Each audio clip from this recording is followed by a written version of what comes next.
Welcome to Kenton's videos. Enjoy the video. You start by making a full backup because changes touch theme files. Once done, activate a child theme so updates won't overwrite edits. Next, open WP Admin and connect with FTP or your host file manager to edit files directly. You also install a code snippets plugin if you prefer avoiding FTP. This lets you add PHP safely. Make sure file permissions allow edits, and note the exact Generatepress version you're modifying. You now remove the credit by overriding the footer output.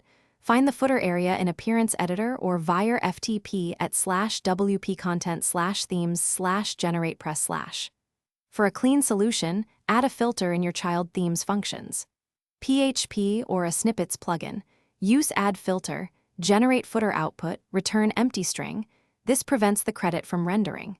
If PHP access is blocked, use Appearance customize additional. You finish by clearing every cache, plugin, server, and CDN, because cached files can show the old footer. Once done, inspect desktop and mobile pages to confirm removal. Make sure menus and accessibility aren't affected, and keep the child theme active so updates won't reintroduce the credit. If something breaks, restore your backup immediately, enable WP debug to view errors, and check file permissions. One key tip: if you see a blank footer, revert the snippet and reapply edits incrementally to isolate the issue.